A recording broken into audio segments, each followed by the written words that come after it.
It's a little bit dark. Actually, you know what I'm going to do? I'm going to fix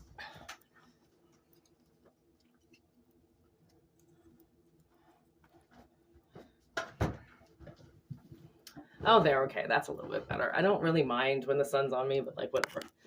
So, I'm still a little bit under the weather, but I really have to do a reading because it's like basically my favorite thing to do in the entire world. And when I take it away from myself, I feel like sad. So we're going to do a reading today. This entire morning, yeah, you don't even know. The song that has been playing in my head, okay, is redonkulous. Okay, I fucking hate this song with like so much passion in my soul, how much I hate this song. But every guy across the world who likes erotic women, or I should say erotic, I should say more exotic, like this song. It's that Buck Cherry song, Crazy Bitch. It has been in my fucking head all day. And like, I remember I dated this guy who used to ride a Harley. And when that song would come on, he like thought that he wrote it. You know, like he would just like act different all of a sudden. I'd be like, are you fucking serious? Like you actually really like this song that much that like it's going to change you as a person? Anyways, I don't know if it has to do with this reading. We're going to see. It just all of a sudden started playing in my head again. As soon as I sat down, I'm like, you have got to be kidding me.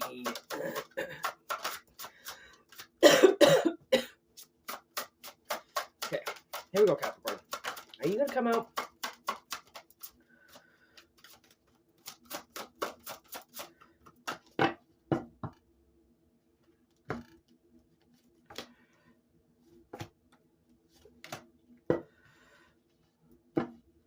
That's weird. No cards would come out. And then when I split the deck, the 3 cards that did come out that I pulled are all upright. Wow. Okay. So we've got the first card that came down was Cold Moon.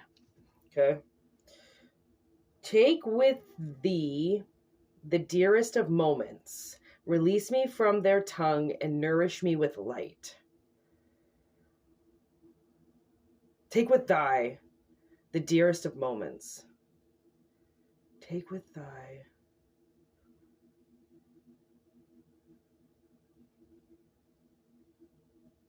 Release me for their tongue and nourish me with light.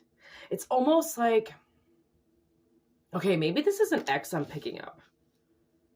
Because like maybe something, because like Wise Man came out and I'm like, okay, maybe this is the guy who's trying to talk to me right now. Okay. You could have had like a really bad breakup with this person, okay? And maybe you did something bad. And you're like, okay, can you just release that part that I did wrong? And remember how good we were together, because you were crazy. And it's almost like, because maybe this ex is crazy, like this crazy ex, okay? But it's not crazy in a bad way. It's crazy in the best way possible. Like, so for instance, there's this soup place, okay, that's in my little tiny downtown city. And this lady, so somebody was talking to me and they're like, what are the best places to go? And I'm like, honestly, man, soup's on. Like, this lady is fucking crazy. And all of a sudden these people looked at me like, what are you talking about? Because like these people have been going to her for like 10 years. Some of these other guys that have been there. And they thought I was calling her like crazy in a bad way. And I go, honestly, she has so much energy. She has so much imaginable ability. You know, like she makes these soups and you would never think of putting those things together. I mean, I wouldn't anyways, personally. She makes this like beer bread and she's got so much fucking energy and she's got so much will to sell her soup. You know, it's like it's like Seinfeld, you know, no soup for you. That's the kind of soup level she's at. Like if you fuck her over, she'll just be like, get the hell out of my restaurant. I don't need you here. And she's not nice. She's just professional, you know, and she's fucking crazy. And I love it because it's crazy. People have to exist because crazy, the only reason why people use the word crazy is because there is no other word when you think about it, because all the other words are like you know, fun, outgoing, energetic, right? It's like you have to say all these other words to describe crazy, because crazy can go both ways, right? There's good crazy, then there's bad crazy. Okay, batshit crazy as well. Okay, so there's like 3 types of crazies. Okay, and I'm not gonna say there's like probably like 4 or 5 different kinds of crazies. Okay, knowing this fucking world, there's a million types of crazies. Okay, so but this is almost like, you know, maybe the craziness went too far, and maybe somebody went too far, and then that it blocked the relationship, you know, because sometimes people can take things too far because they're riding this, you know, a seat of the edge of your pants kind of thing, riding on the edge of the cliff. And then all of a sudden somebody goes over, because you can only play with death for so long. You can only play with, you know, the side of evil for so long. And like, you know, how much are you really protected? Like, I knew this guy who like like a long time ago told me that he's always tried to die and it doesn't happen. And he's like, I've danced on fire. I fucking almost got hit by a car. I've done this, I've done that. And she's like, I just don't die. And I'm like, I don't know if that's a good thing or a bad thing. Like, are you trying to die? And then you're just proving that you can't, you know, like this isn't unbreakable, you know, like you will have your weakness. Like it will step in. You're not a superhero, but some of us are superheroes, but superheroes still have their weaknesses. Right? Like Unbreakable. His is water. He has a weakness of water no matter what happens, right? He finds himself drowning. He dies in a puddle of water, for fuck's sakes. A puddle, right? Because he's so weak to water. And that's like almost like maybe somebody is so weak to emotion. You know, like they don't know emotion. They don't know how to feel for somebody. Right? And it's like, oh man, I've watched so many movies. I've been there. Like, I'm still there. Like, I don't know how to like have a relationship. Like, I don't know how to date. I don't know how to do these things. Like, all I know is how to be myself. And I know that somebody's strong enough out there to realize, like, everybody always thinks I'm so tough and like I'm gonna beat somebody up or I'm gonna punch somebody. Like, the secret to me is I've never hit anybody in my life. Like, I don't even think I've slapped anybody. Like, I've watched my sister walk up and slap people, but I don't even think I've slapped anybody in the face. Like, I don't hit, I don't kick, I don't do anything. I have a big enough personality that people just assume I'm going to do something because I'm fucking crazy. I'm loco, but I'm not crazy. You know, I'm outside of the shell, man. I'm not in a box. I'm just a person. And I show my true colors at all fucking possible. So like maybe it was a situation like that, you know, maybe you let your true freak fly or something like that, and it just went a little too far for somebody, and they had to be like, whoa, I can't do this. Like, it's almost like, you know, maybe it was like a witch and a warlock kind of together, and they were doing spells and these little rituals together that weren't hurting anybody, and then all of a sudden somebody was like, okay, let's go kill an animal, and this person's like, that crosses the line with me. Like, I know we did a lot of shit and we did a lot of chants and we did some stuff with water and some herbs, but like, you're talking about blood sacrifice. Like, it could be like somebody, and then they had to cross that line though, you know, they had to go and do something that it was like a taboo. I think that's what I'm picking up. Like, somebody like did a taboo or something, and it was really like, whoa, you know, this person was maybe a small town person, you know, and they hadn't seen somebody like you before. Like, you're the big city person or something, you know, and you brought all this experience into the situation, but really maybe this person didn't even really know what they were doing. Maybe they were just as interested in exploring the unknown as you just thought that they were more experienced than you because they had seen it. Just because they had seen it didn't mean that they had endured it or partaked in it, you know? So it's like somebody's gotten wiser about the situation. You know, it's like maybe suddenly the veil's been lifted on everything. And then they're like, okay, maybe I shouldn't be so restricted. Maybe I shouldn't be so, you can't do this, you can't do that when you're around me. Like, maybe I should open up myself a little bit more, you know, because, oh my God, I didn't even know this freaking, like, I remember seeing it, but I didn't really look at this card because I'm only reading one card at a time. But look at the unknown. This is what this whole thing is about. Is like somebody, they opened up themselves to a part of an unknown, and then it scared them. Okay, but the thing is like the things that are like really scary are the things that are really awesome, because they're things that you haven't experienced. And then once you open up the box and you're like, oh my God, this isn't as scary as I thought it was. No. What is scary? Scary is just fear. It's just your body is experiencing something and it doesn't know if the world is going to reject it. So it starts putting all of these little situations in front of you, like, well, this could happen and this could happen and this could happen. And you're like, yeah, but also so many other great things could happen. Like if you try to think too far ahead of the next step you're going to take, then you're never going to take the next step. Right? It's like you have to do things in steps and not just, okay, so we just jumped from doing a tea spell every morning to wanting to kill animals. That's like, see, that's like big jump from like one thing to another. Okay. So it's like somebody kind of dabbled into the unknown. Oh my God, I didn't even fucking realize. Look at it's ceremony just sitting there. So there was definitely a ceremony done. Okay, there was something that was done, and then somebody just went silent. And that's the person who walked away. They saw something that was too much for them and they couldn't do it. It was some type of ceremony was done, or like maybe they thought I'm also getting wedding. Like maybe they thought that like maybe they saw that they were going to marry you and they were like, I never thought I was going to marry anybody, let alone marry you. And now this is scaring the shit out of me. I'm going to run away. Like this could be a person that like ghosted you. Like you guys were about to get married and then all of a sudden they just like fucking took off because the ritual was going to be too much because all you've been doing is dating. And now all of a sudden you're getting married. It's like, that's too much of a step for somebody. Somebody had to make too much of a step and they couldn't do it. And that's why I'm, you know, like I'm really picking up dating. Like I'm really picking up that this is like some type of like relationship, right? You can't forget the steps. Okay. So let's go through the steps. Okay. Actually, that's perfect. I'm going to use the pot tarot because it's such an innocent deck. You know, I need some innocent, vibrations. Yes. See, look at that. It wanted me to already show you the first card that it wants to show you about how bound up you could possibly be. You know, like somebody really, they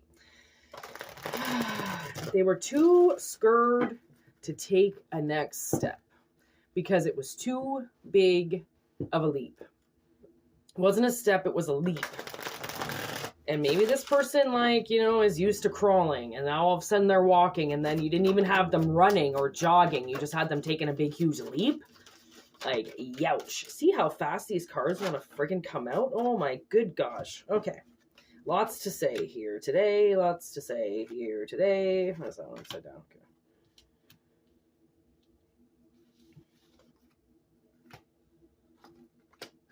Wow. Wow. Okay. Bow, bow. All right. Listen. Something is happening, okay? Judgment is here, okay? With the Page of Pipes, okay, which would be the Page of Swords, okay? Some information coming to light, okay? There's a big old window there. We're going to look through it, okay? Because the thing is, what I'm seeing is that this Queen of Joints, okay, which is this Queen of Wands, okay, whoever went a little too far, okay, is coming up as the Queen of Joints. They are now ready, okay? They have been dried up. This person clearly was, you know, whoever was on the receiving end of something, they got really emotional, okay? And their emotions are the things, basically the thing that scared them is their emotions, okay? They didn't know how to handle the situation. They had to wait until they were going to balance, until they could balance themselves out, okay? Until they could pick a side all of a sudden. Okay, listen, I got to let all this dry up. I got to like sit on this. I got to get some air on this, okay? And then that's where the Queen of Pipes is. Because it's not that you scared somebody into something, but I think you made it real for somebody, okay? You made something real. And as you can see, you know, she's rolling a joint, she's rolling a pipe, like, and it's the pipe that needs to be, you know, spoken. So it's like she's got two different methods here on how you could have dealt with this person.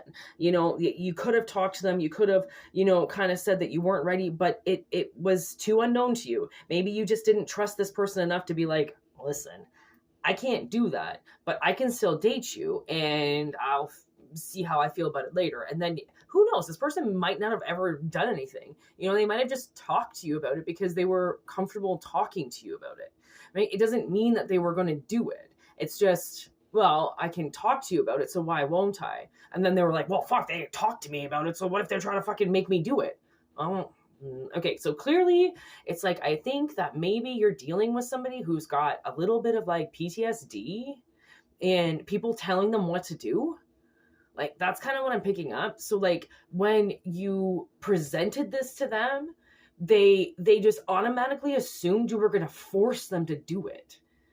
And when you like, it's like, you know, this is another, for instance, I don't know why. I fucking hate the Bible, but it's almost like, you know, you met somebody religious and they were reading the Bible and then you thought, oh my God, you're going to shove that down my face too. Like, and actually, you know, I'm not going to lie. There was this girl that I worked with at this one point in time who was trying to like, not really get sober, but she was trying to like find something to believe in. So she was downtown in the city and somebody just handed her this book. Like, you know, those fucking people that walk around with the Bible books. Okay. What do you call those things? I don't fucking know. Preacher. They're not preachers. Like door to door Bible salesman.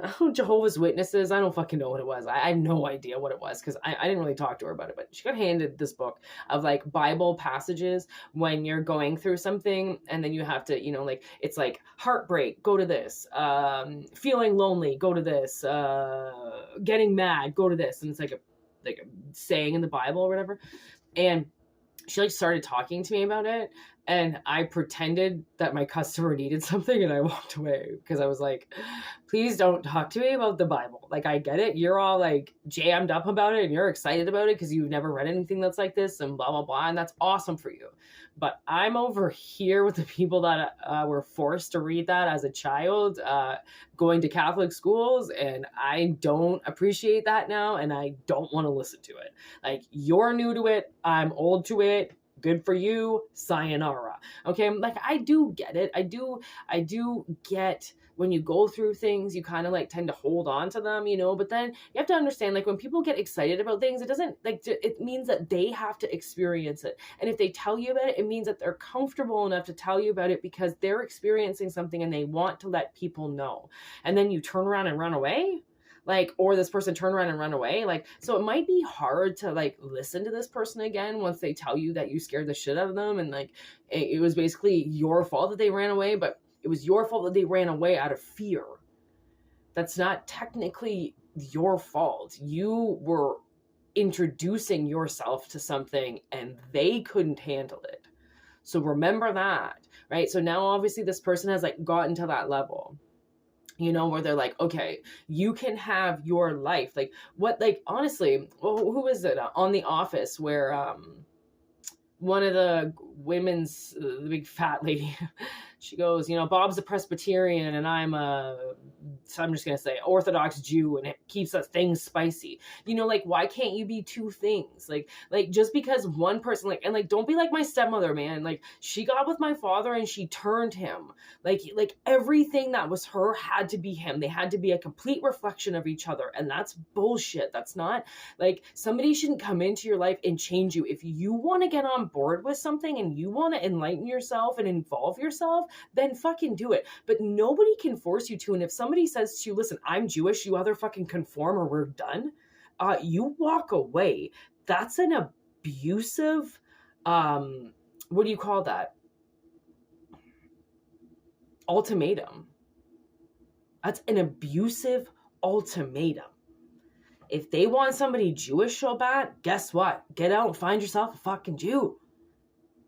Don't turn somebody because that's what you want.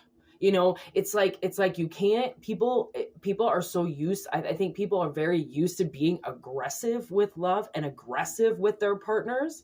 And now I feel like maybe you thought this person, because like, that's not what I'm getting from this energy. I'm not getting that this person was aggressive with you. I'm getting that somebody took it aggressively because I think maybe they were just weak in general, you know, and they didn't know how to like have that confidence on their own and stand up to this person and be like, listen, I don't really want a part of this, but like, I'll still talk to you and jam with you because you're a great person.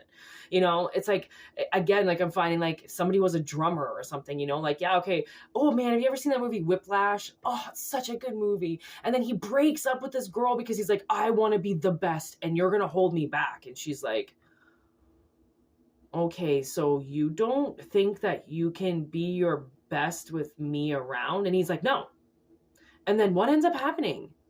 He ends up calling her up in the end and being like, hey, you want to come to my fucking recital? Like you pushed her out of the way because you couldn't be your greatest self and still have a piece of somebody on the other side. Like that's the thing, is if somebody didn't know how to share their time, or if somebody didn't know, well, if you're not best friends with all my friends, then fuck you, we can't hang out because I'm with my friends all the time, then it's like, okay, like, I guess you're gonna sacrifice a relationship just to hang out with all your friends. Like, you like, if you can have a relationship with your friends and still have a partnership, what the fuck is wrong with that? Not everybody wants to hang out with your greasy, dirty friends. Not everybody wants to fucking hang out with a bunch of young kids farting and fucking drinking beer and being idiots. Like, some people want to, like, I don't know, have an intellectual relationship. Doesn't mean that you can't go off on a Friday night and go do your thing, or, like, and honestly, to be honest, if you're trying to date somebody, okay, and you're a little bit more evolved than them, and they don't kind of like pick up on that signs, then they're not willing to join the level that you're at, because maybe you don't want to go out on a Friday night and get wasted. Maybe you want to go do something. Maybe you have one beer and go walk around the city, do something, fucking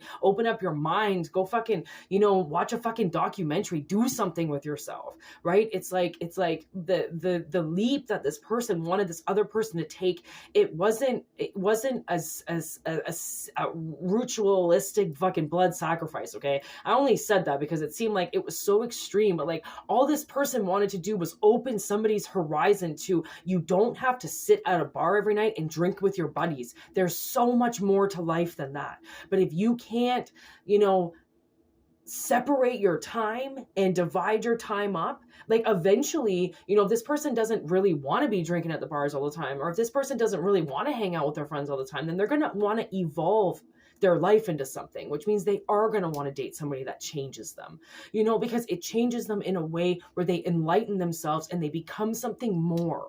That means you're helping evolve somebody. So I feel like there is somebody around you that needed to evolve. They just couldn't. And now they've ended up doing it on their own, because however way they've watched you, or however way they've been able to take tabs on you, it's like you decided to go and do something, like you took a job in the big city and they were like, I'm going to stay in the small town and I can't do that. That's not my life. That's you. You want to go do that. That's fine. And then they're like, okay, I want to go and get an apartment in the city now. It's like now they're ready. Like now it's like they've seen you do it and they know that anything's possible, because that was the fear holding them back. That's why this right now is such a crucial judgment day for somebody. It's dividing one and the other. It's knowing that something always turns to ash. Like, a joint is never going to stay a joint. Once you smoke it, it's gone.